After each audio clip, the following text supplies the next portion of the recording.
Canine Detection Collaborative, a detection dog training trio with Stacy Barnett. Hi. Robin Grubel. Hey there. And Crystal Wing. What's up? With humor and a big dose of theory, our trio talks practical training advice and features interviews with top trainers and scientists.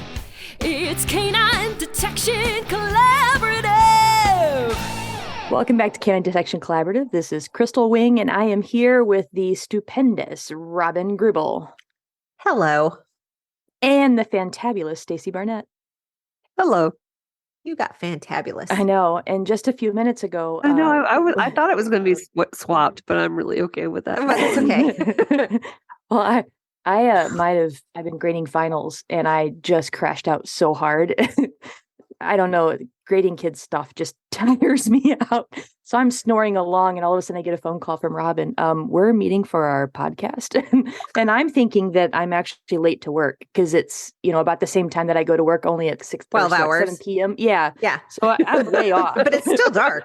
And it's still dark because that's when I go to work. And then because poor Robin was dealing with puppy drama, so I didn't think we were recording. But I'm like, puppies are sleeping. So we have an hour and a half to record. So we're recording. So we're going to talk fast. I apologize for frog voice because I just woke up. Oh, talk about shit show. Oh, crap. I guess now we're rated. No, we've got two more. We got two more. Two more. Sorry. 2 more swear words. You're good. Well, speaking of shit show, one left. Oh, we were just briefly saying, okay, what are we going to talk about? Because we have so many topics. And then we mentioned one that we haven't really talked about as even a suggestion, thanks to Robin's fun conversation she had. So Robin, do you want to kind of share where this came up from? Sure. So I decided before my birthday that I was giving myself the birthday present of losing weight. I know it sounds weird, but when you are in your mid 50s and you're a female, you do this type of stuff. Yep. And I was having a conversation with my weight loss coach about stressors and what's going on in my life that brings stress, because I am an emotional eater. And we did a couple of different iterations. And the first iteration revolved around I'm getting ready to the foundation's putting out a new venture, and that'll come out later this year. And I started thinking about the fact that it's going to put myself in a place where, oh my gosh, do I really know what I'm doing? So I stewed in the waters of imposter syndrome for a little while. And she's like, well, is that really what's going on? And so she asked me a couple of really good questions. And I ended up falling into the whole concept of when you go to a lot of seminars and when you become an instructor, you have to start walking this line of attributing things that you've learned where you learned them, because as a profession, that's what we should do. I grew up, cut my professional teeth in academia. So probably err on the side of over attribution. So there's the attributing the things and the concepts and the skills and everything that you've learned. But when does that become yours? When you put letters on it. When you make an acronym? Yeah, like there's all this alphabet soup. So, just call it something. Yeah. Put some letters on it. Now it's yours. Yeah. And so, I'm really open and honest about the fact, like, I use the search, locate, report construct a lot to help people think about their training. I learned that 17 years ago from Steve White. There's a lot of other stuff that I've put into it, but that original light bulb moment is Steve's. And, I've had the opportunity to go around and work with a whole bunch of, really good instructors, and some that I thank them for their time. and and walked away. So there's all of that. And I was just having a conversation with somebody yesterday about the fact that dog trainers in general, we tend not to look outside of our discipline. So how often do the detection dog people go over and talk to the hunt test people, or vice versa? Or, that's one thing that's been so fun about this particular collaborative is because, I find myself telling people, well, this is how the bite sport people do it. I don't know anything about bite sport stuff besides hanging out with Crystal and watching what she does and what what Janie does with some of her dogs. But I was like, well, but they do it this way. Why can't we just do it this way? And then you get the people looking at you going, well, because we don't do it that way.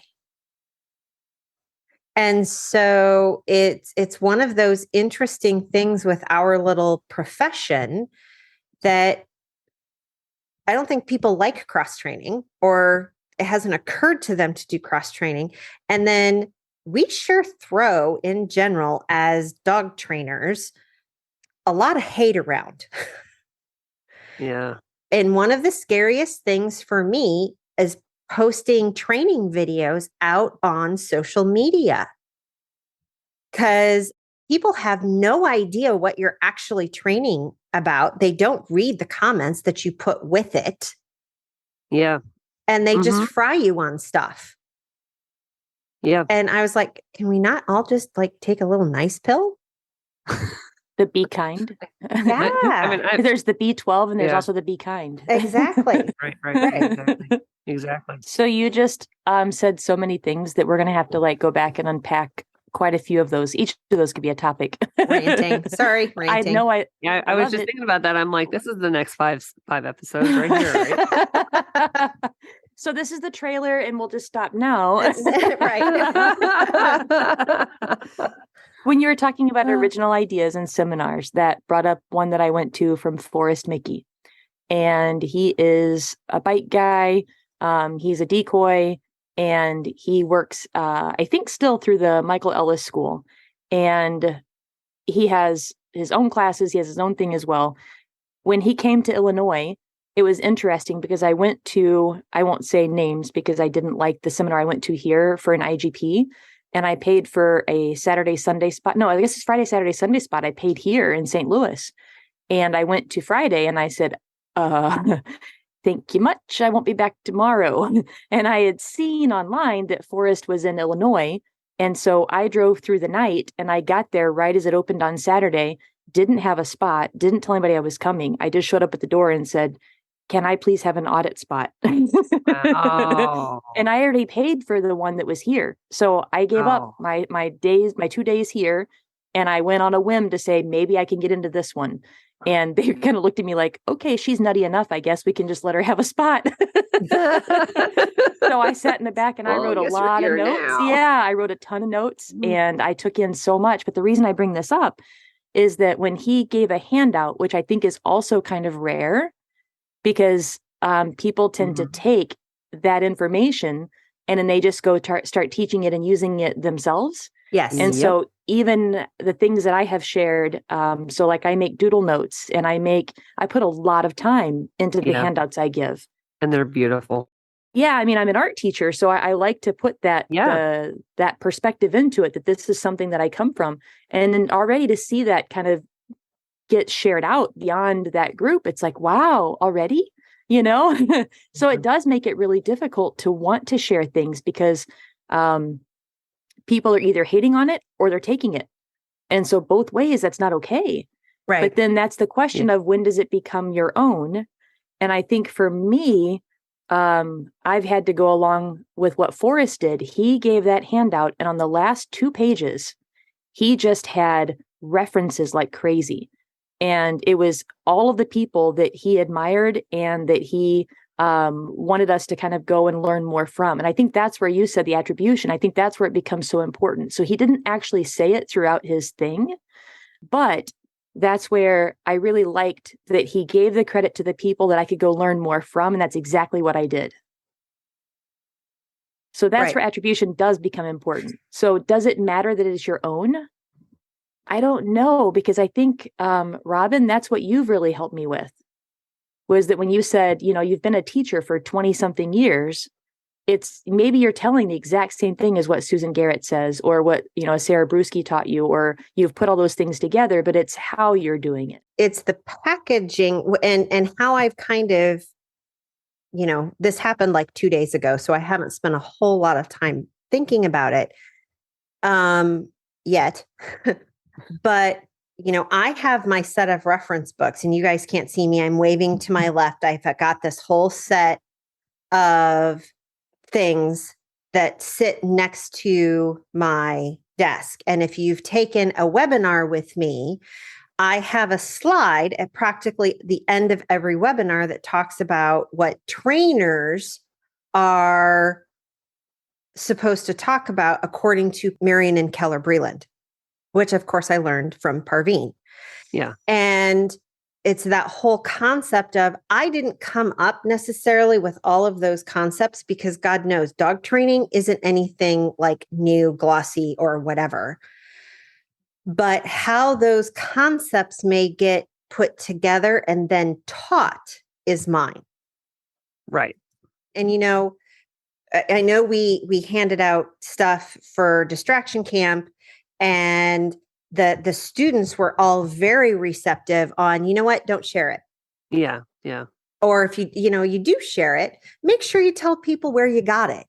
Yeah. Yeah. I actually don't do handouts with my webinars actually for this reason, and for a lot of the seminars, only because it's just too, intellectual property is really important. But at the same time, a lot of times as trainers, we get inspiration from a lot of different places, because there's how many real original ideas are out there anymore, honestly, if we're really honest with ourselves. Not very many. So a lot of times, what we're doing is we're taking a lot of ideas that have been built on over years and years and years from a lot of different people, and we're pulling it together. The value that a really good trainer brings is being able to bring it together in a cohesive framework that can then be not only applied, but also adjusted on a dog-to-dog and team-to-team basis in a way to help that team to get better. So there's the way it's translated, and the way it comes across, and it's pulled together is, I think, that's the original part, right? But a lot of the concepts, okay, your dog does something, they get you could go down to like all the learning theory. It's not new. We all use it. Yeah, right. Exactly. There are a lot of exercises that have some genesis somewhere, right? Yes. That now everybody does. So at what point does it stop being one person's thing and it becomes everybody's thing? I guess it's kind of, that's a tough line. And I think really what it, that as a professional, we bring stuff together, and it is how we can apply it, and if we can apply some original thought, hopefully, right, on top of that. But that ties in a couple things. So Pablo Picasso, this is where he comes in always, right? Yeah. I always think about Pablo Picasso. Yes. He was on my mind the other day. I was just thinking, I'm like, you know what? That Pablo. Yeah. I figured. So I wanted to bring him in. He knew what was going on, Yep. Yeah, I always think about Pablo. So there's some dispute, but people say that he would say that good artists borrow, great artists steal. And that comes back to what we're talking about, is that there's that kind of, it's almost joking, but it's not. It's very serious. And it's that attribution we have in art all the time. And that goes to what Robin was saying about how we're outside of our discipline. And so much, I think, that's interesting is, for me, having all the foundation that we do is in play, everything. It's how much the prey, the defense, everything we do in bite sports is based in play. Right. So then bringing that into, people looked at me like I was so weird when that became such a huge part of how I taught any of my detection stuff, or even like getting into some of the hunt dog stuff with kind of like a positive spin to it. It was like, well, how do you have the control that you have, without the corrections? And it's like, well, if my dog can resist biting a decoy, they can definitely resist chasing a bird. I mean, that seems silly. Yeah. So it's not even, it's that stealing, but I'm stealing from the other disciplines. And I think part of that, Robin, is that why don't people do it? Because you have to be an idiot to be able to be like devoted to all those different disciplines. You have to just spend so much time learning and studying and following, and it's so much. Well, and I think that you also, it's been hard for me to step out.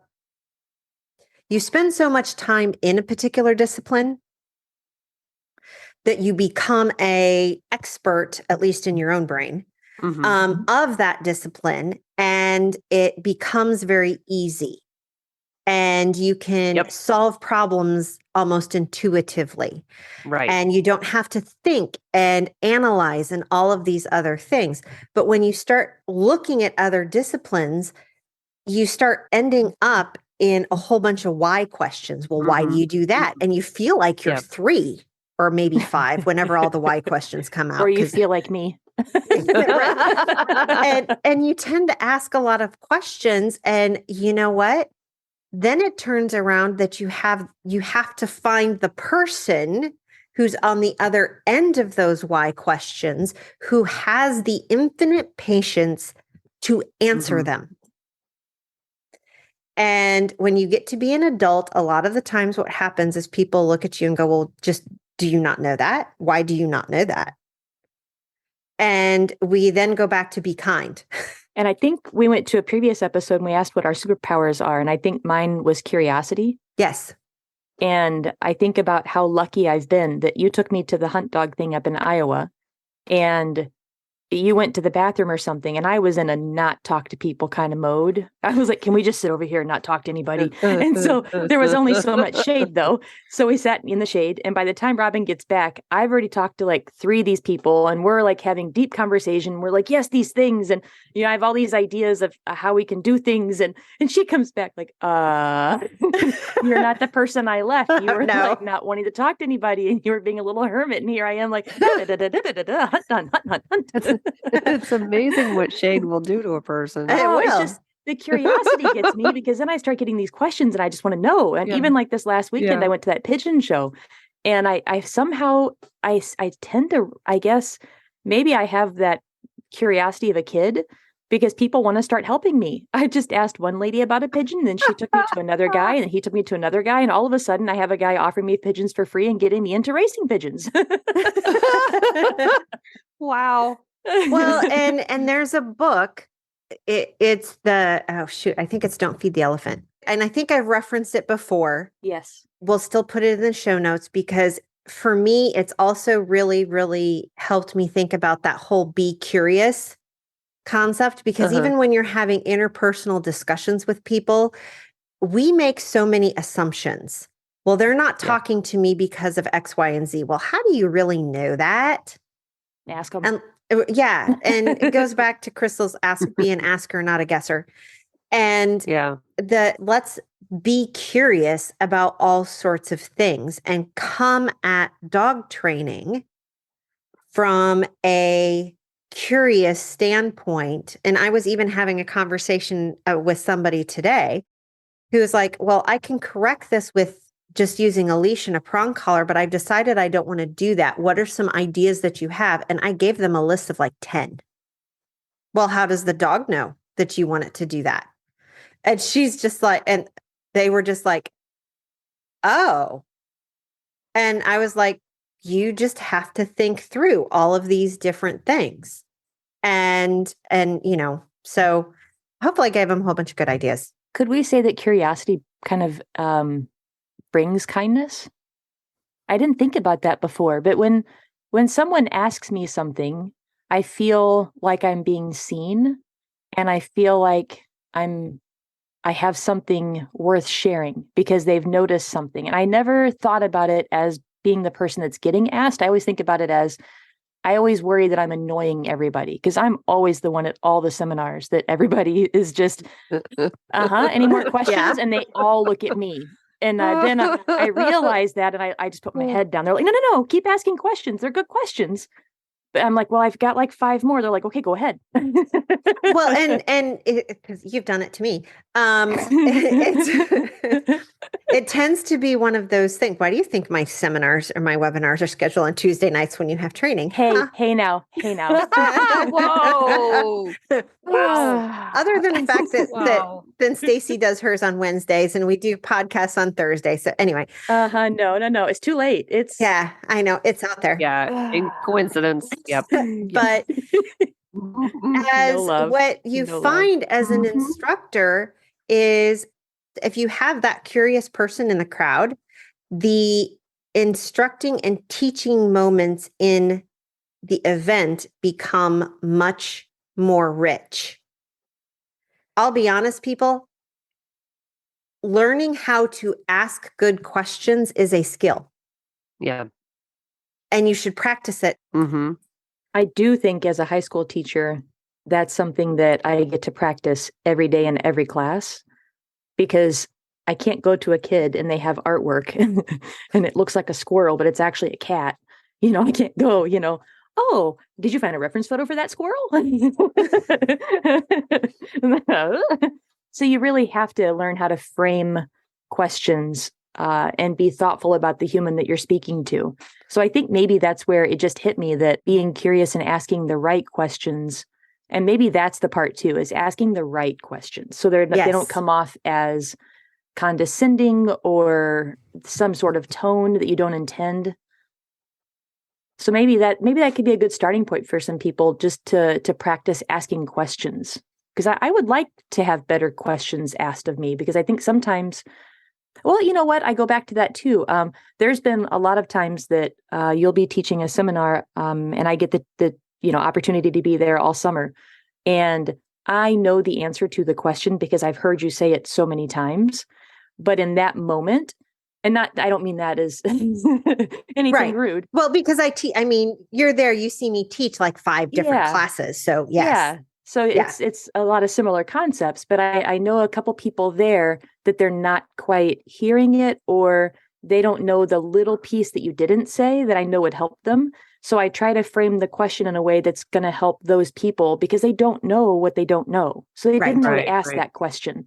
So I think that's a great thing to have if you have co-teachers or co-instructors, is people that can either fill in those gaps or they can ask the right questions to help the students get that richer experience. Yes. And one of the things that I learned in coaching school is we never ask why. As a coach, I never ask my people why, because there tends to be an accusatory tone sometimes. Well, why aren't you doing that? Oh, I hear what you're saying. I was like, wait, I ask why all the time. Yeah. Why are you doing it that way? Like, uh-oh. Right. I'm about to learn something. And so one of the concepts that they had at this particular coaching school, which was fabulous, was, is there something that supports you in doing this XYZ? Is there a reason why you're doing it in this particular fashion? Yeah. And, it comes down to those sorts of things. So, and which requires us to be thoughtful in how we phrase things. So you're not saying, why are you doing that? Yeah, that'd be bad. Oh, what? Why did you call that? Sorry. That's what we're not doing, right? We're not saying that. Something I appreciated earlier that you said was the attribution imposter syndrome thing. That really tickles my brain, because I even read, I think recently, Joe Rosie posted something about feeling some imposter syndrome, and holy cow, I'm like, okay, so I've been in the dog world for over a decade, I guess 14 years now. Wow. Okay. Longer than I thought. That's not my profession. I'm still a high school teacher. And so that attribution part, I also say in my high school classes that my job is to basically take all the YouTube videos that you all can watch and put it together in a meaningful way. Because really, you can learn just about all the skills you need now from reading and watching videos. But until you have someone put it together in a meaningful way that's going to help you go from point A to point B, that's what you need, is the person that can put it together in a way that makes sense to them. And if you're a person similar to them or a similar learning style, or like I'm super visual, go figure. So those people are probably going to learn from me better than maybe somebody that doesn't need everything spelled out visually. Yeah, it's a translation of that, right? Yeah. Yeah, we're translators. That's exactly it. So at what point does that become our own then? Because we've grabbed everybody's stuff that we've learned and bits and pieces of it, but we definitely put it together in a way that made sense to us. And so does that package then become, my package?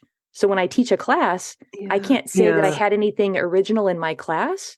I gave everybody the resources to go learn from all of those people, but the way that I did it, it was a progression from step to step to step in a way that I haven't seen somebody else do it in that 6-week progression before, because I also don't know that many people. Right. And then when I'm looking at a lot of what I teach, I mean, aside from just getting a dog on odor, I don't think you can learn on YouTube's well enough to do really well in this sport. I'm going to put that right out there because I know some people are out there that are looking for free resources. I think it will help you get your dog on odor. It's not going to teach you how to search. So like there's stuff that you can learn on YouTube's that they're skill related. But I think when we start getting into the soft skills, I like to call them the soft skills, you can't learn that stuff on YouTube. I mean, things about, make sure your dog's in the right arousal state, right focus, right? Being able to,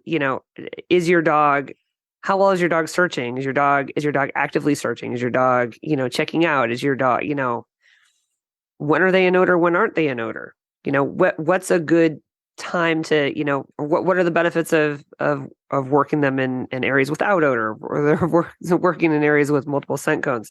I think there's so much you just can't learn on a YouTube. And I think that's really where, and it's the soft skills, right? And it's, and I think, the hard skills, I think you can, this is how you get a dog on odor. Okay. Big deal. Honestly, big deal.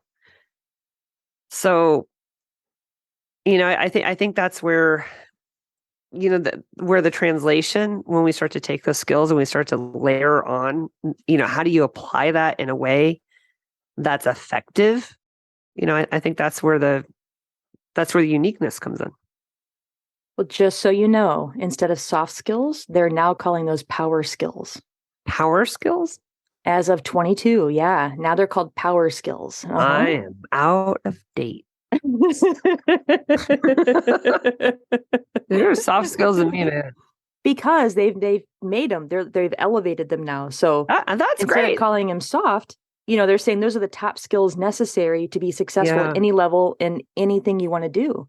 Okay, so it makes sense. So that's why when you're saying those skills, that's where I wish that I knew exactly how she said it. But in the beginning of Susan Garrett's class, she talks about how you can go to any trainer and you can learn from anybody, and you can go watch as many videos as you want.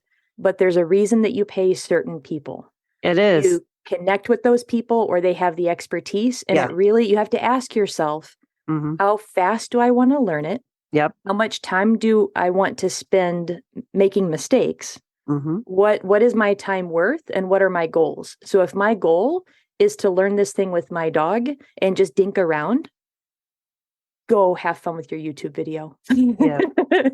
Yes. And go have fun. And maybe you'll find out some different ways of doing it because you don't know how to do it. So you'll just kind of muddle through. And I think that's where I think we have an advantage too, because like in the positive bite world, we don't have a way, like we don't have this set, tried and true way. We have a few people that have made it to like MR3, just a couple. We have a couple that have made it to IGP3, and have made it to a national field because we're just figuring this out. So I feel like I'm in such an advantage there, which some people would say, why an advantage? But since we don't have the answers, we have to problem solve. We have to be curious, and we have to bring in different ways of figuring it out and from different areas. So that I really enjoy that problem solving. And I think, Stacy, that's where we were kind of talking earlier. We do really enjoy that problem solving and learning from our students. I realize now I'm going to have to go back and update my description for one of my classes coming up in February. Why? Because it was supposed to be around the soft skills of nose work. So really disappointed. Which, by the way, guys, if you want to look that class up, is called Bulletproof Skills for Both Ends of the Leash. It's NW330 through Fenwick Dog Sports Academy. I just want to put that plug out there. But yeah, it's full of power skills. The power skills. Yes. Soft skills of nose work. Now I have to go update all my materials. Thank you, Crystal. Hey, it's before you taught the class, so you're welcome. But this is where like talking to a high school teacher helps, because that's I know, right? Yeah. I've never known. I'm using like circa 1990 language over here. So, well, no, this is actually it's 2022 that this has been kind of shifted. So this is okay. new. So I'm not too late. No, it just happened. You're good. All right. You're on date. Oh my gosh. You talked about raw video, and it was interesting too, because I just saw somebody's post today, and it had only been up, maybe it was late last night, I don't know, but they'd only been up like 30 minutes. They said, I'm probably going to take this down. I don't know why I feel compelled to share this, but I am. And I think it was Alicia Wells. She talked about how, because she shares lots of training videos, and it made me so happy because that's what I did. It was like every night, that was my thing. I would train my dogs, I'd post a video. I'd train my dogs, I'd post a video. Like, I'm nobody, just here's my dogs, and here is us being happy. And it's just interesting that now I feel like I'm so completely busy that I don't even have time to even do the training I want to do and share those videos. And the fact that now sometimes I feel like I need to edit them a little bit so they don't look so messy. And I love on our Bitey group that we're doing a daily January challenge, and we're just posting videos. And I flat out said, here's my thread. I don't have time to edit. Here's a 6-minute video of me tracking my dog in the dark with a headlamp on. And this is what I did. Don't waste your time watching it, but this is what I did. And you're not going to really gain anything from this, but you got me out training, you got me recording, and you got me being accountable. And so I'm so thankful for that. And I'm so like a weight taken off of not having to edit. And I was like, you know what? Here it is. And that's what she was saying in her post was, I'm just going to post raw videos. I'm going to show you. And what it also makes you do is be a little more thoughtful about your session. It does. So if you say, when I am done with this, I'm posting this raw video. I don't care how good or bad it is. And she also said something about, don't feel like you have to comment on this because I've already watched it. I already see my mistakes and I know what I'm going to improve for next time. So I don't need your hate. Right. I don't need your help either necessarily. Yep. And I think that's where we have to respect people, that we don't have to offer unsolicited advice. Oh, well, except when people then private message you to give you your unsolicited advice that you purposely ask them, no advice, please, but they have to private message us. Okay. And that's where, can we please do an episode on boundaries? Yeah. Oh, yes. Okay. Because I almost just went off on that. Yeah. No, we're going to do an episode on boundaries. And and my thought on the soft skills, because I have people all the time ask me, well, Robin, who do you go to learn from? And I was like, I have a group of people that I learn from. And actually what ends up happening is those people who are in my peer group, we have training discussions. And that's who I learn from a lot right now is being able to get together. And, Crystal, by the way, Stacy and I have planned out, we're going to go do some stuff probably before distraction camp. Oh, I told her. Okay, good. What'd you tell her? We're going to go train. We're going to go train. Yeah, that's when I put on my sad panda face. Go ahead. Yeah. And the whole thing is, it is finding that crew of people that you can train with, and you don't have a discussion about methodology. You have a discussion about, well, how do we make it clear for the dog? What do we need to change in our stimuli or in the environment or, the reinforcement or whatever to get through to the dog to make it clear. And I think that's one of those things that since I've started looking outside of the detection and search and rescue dog world, Yeah. the number of tools in my toolbox has gone through the roof. Right.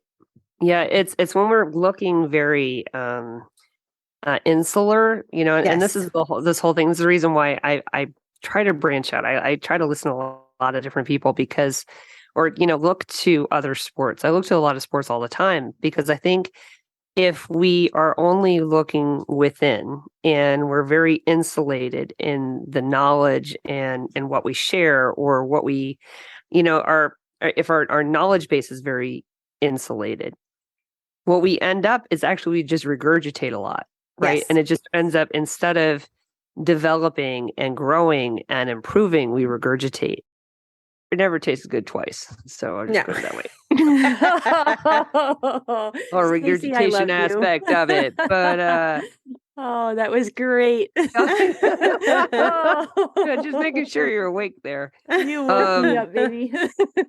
Oh, yeah. Yeah. So now next time when you think about your training, but no, seriously, we can we call it baby bird training? No, that's so bad. Oh, but and on that note, now as we're spiraling down into the pits of hell. No, but now I'm starting to think of, there's a few trainers that I know of that are absolute baby birds. Yes. But it's true. It's like, are we insulated and we're just kind of regurgitating everything, or are we starting to, seek out different perspectives that can then help to stretch us, right? And to help us to kind of think about things in different ways. Or sometimes you try something that you may have an idea from something else and it may not work. Right.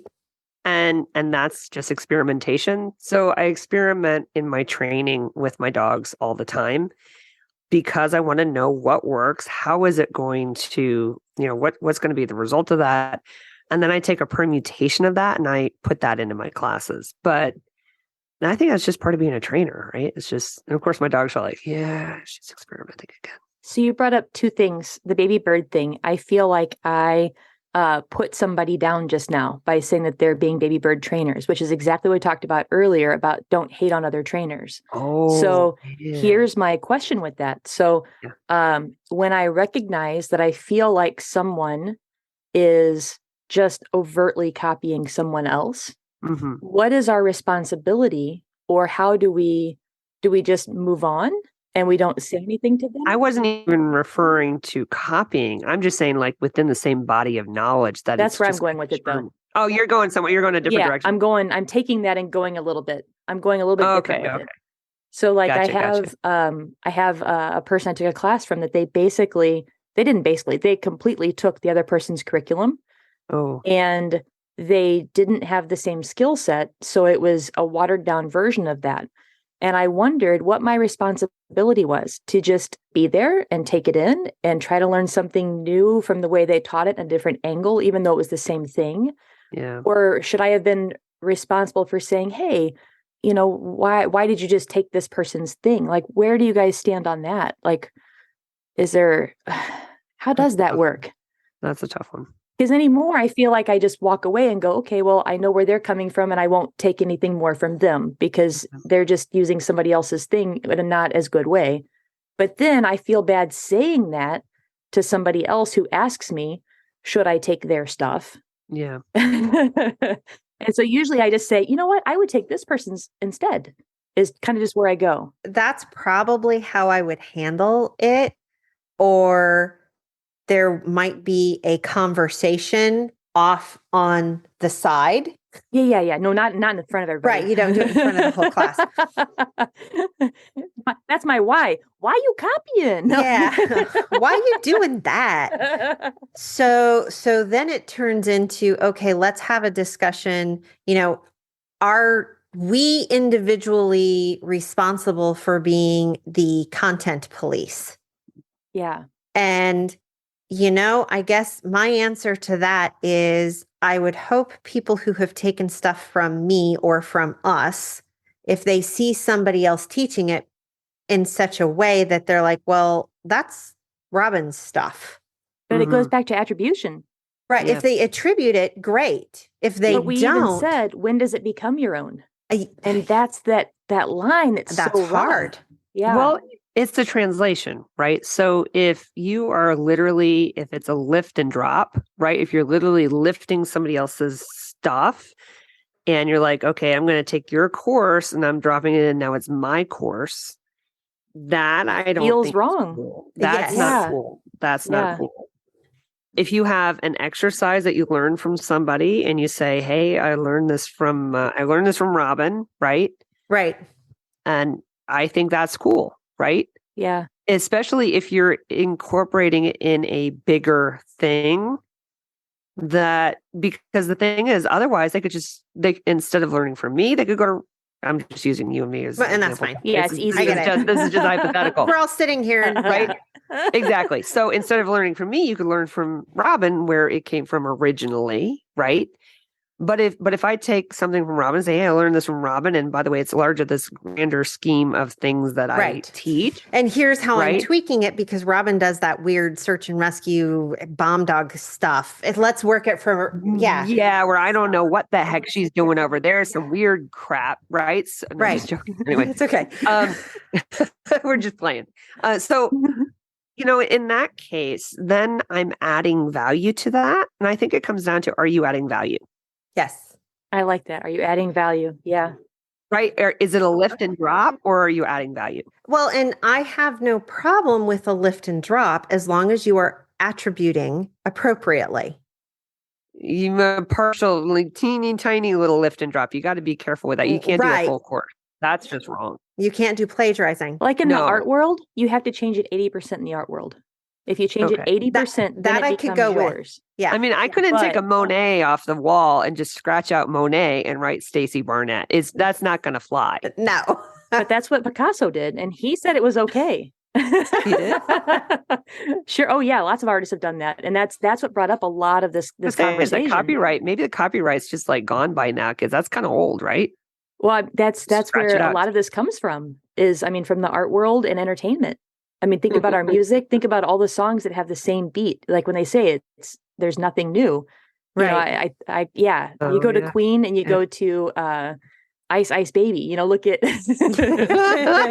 So you hear both songs, and there's a lot of similarities, but they're definitely different songs. But there was enough for a lawsuit.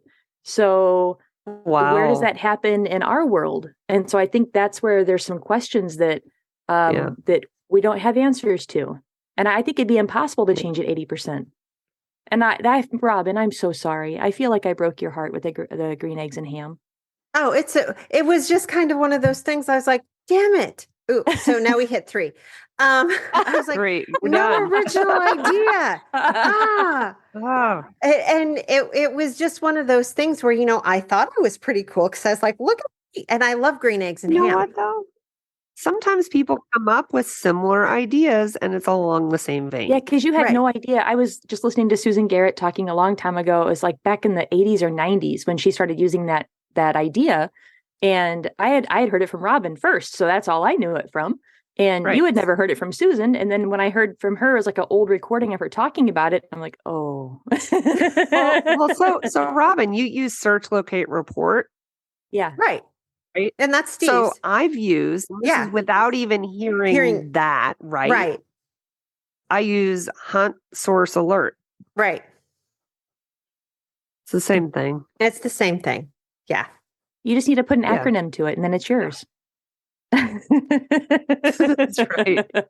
I'm being silly, as you know. By the way, guys, if you do copy something and you name it something else and then own it, that's not no. cool either. And I like to use it practice on my dogs. I've been doing that a lot lately. So Checkmate, I just know he's not going to get to compete because he's doing his total hip replacement in March, and so I'm like, what is something fun you can do that's going to be helpful and that's going to get me motivated?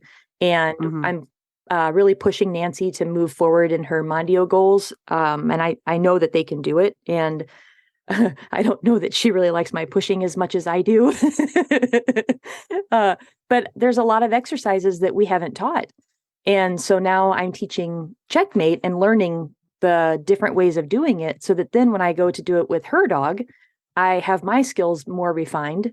And so I love that we can do that. And I love that we have such a strong relationship with our dogs that they're just game for anything. We're learning something new. Okay, mom's being weird again. I feel bad for Dash. Dash is like my guinea pig dog for everything. And That's Brava.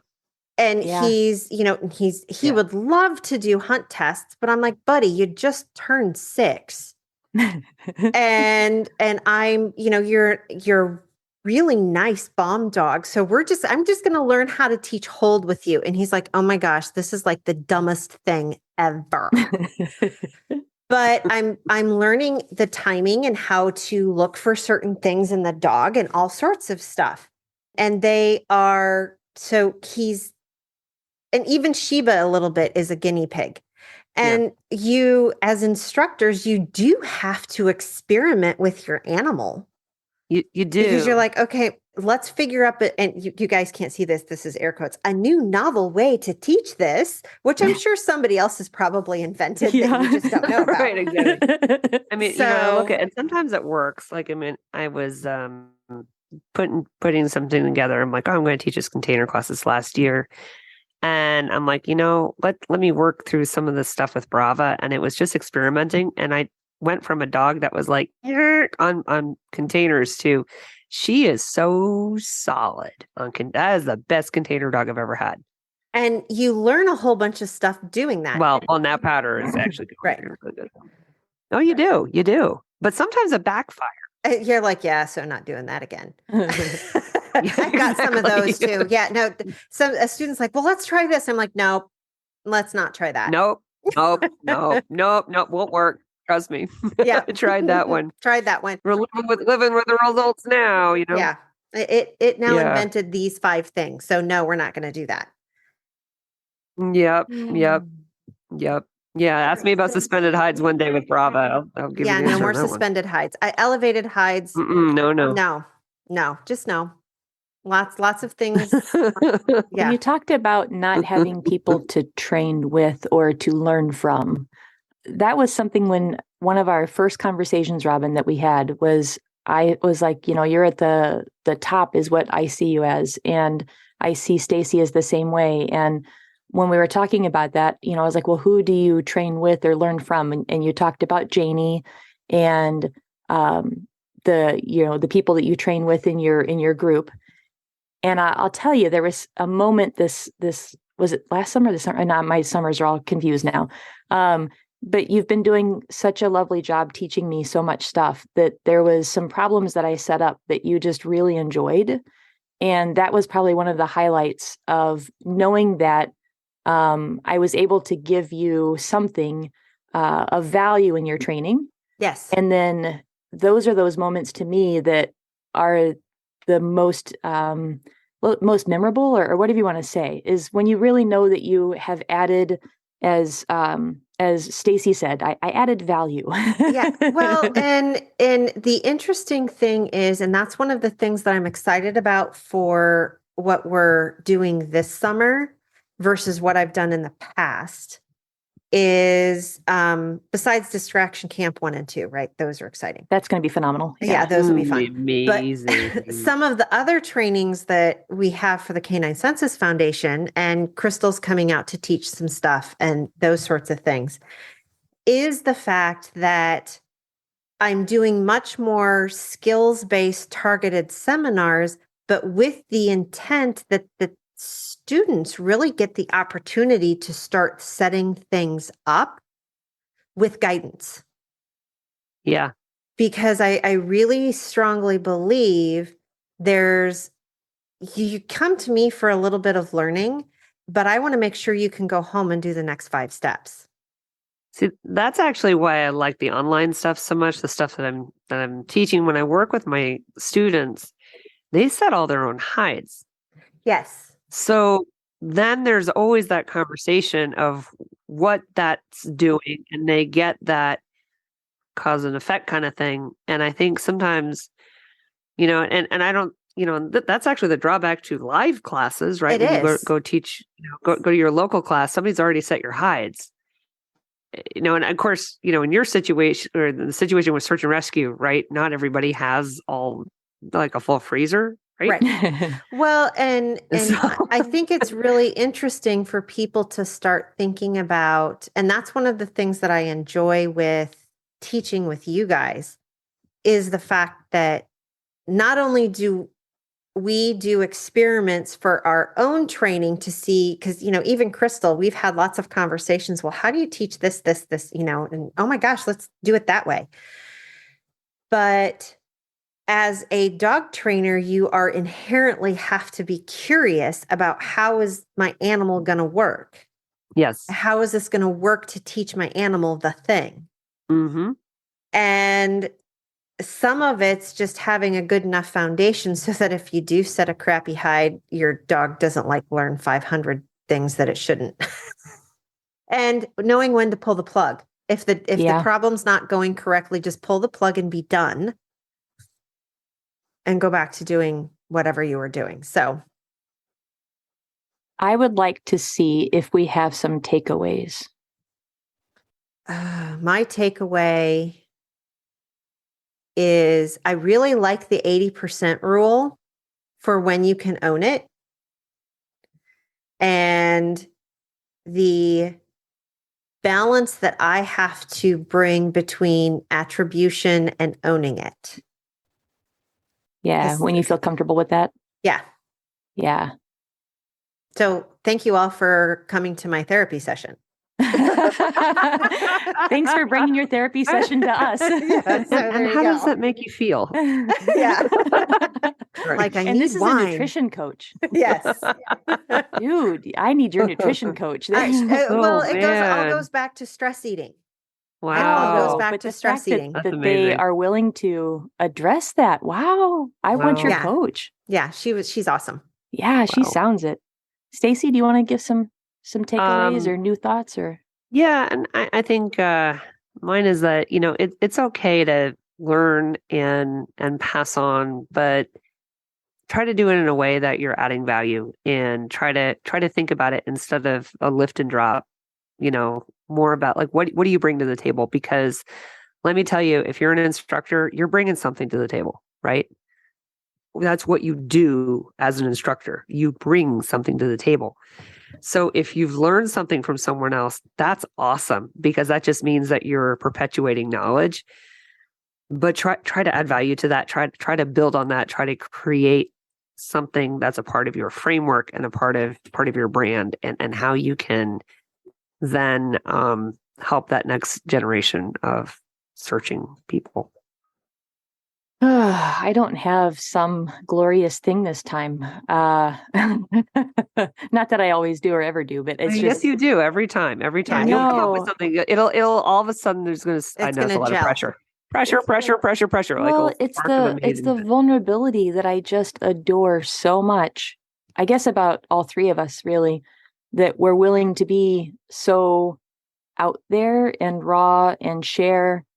And I think that I was just so shocked when we chatted for just a few seconds before to figure out our topic. And when Robin said that she was working through some imposter syndrome thoughts, my brain melted a little. Like I know everybody feels these things. I get it. But when you're feeling it hardcore yourself, and then people that you look up to, you hear it from them, it really it makes you feel not isolated. You're just part of everybody else. You're part of the human experience, and you're part of the shit show, and it's all good. Well, Mark, this one is explicit and we're fine. Yeah. It is what it is. And I really appreciated that. And I also recognize that I must have birds on the brain, because I think they came in the conversation a few times. So maybe I do need to start looking into these birds. So I appreciate you both. Excellent conversation, ladies. And next episode, we've now got 6 more topics to do stuff on. Yeah. Thank Boundaries. you, boundaries. Thank you, everybody, for joining us. We have the roundtable discussion coming up next week. Keep an eye out for something cool. So make sure you register for the roundtable, because only the people who register for the roundtable will have access to it. So look for a couple of announcements about that. And thank you, everybody, and go train. Canine Detection Collaborative! We appreciate the time you spend with us. If you liked this episode, not only should you follow us so you don't miss the next one, but please also rate and review us in your favorite podcast app. For info on collaborating with us, go to k9detectioncollaborative.com. That's K9 detectioncollaborative.com, where you can find our socials and pick up our latest monthly freebie. Join us again to talk training in the next episode.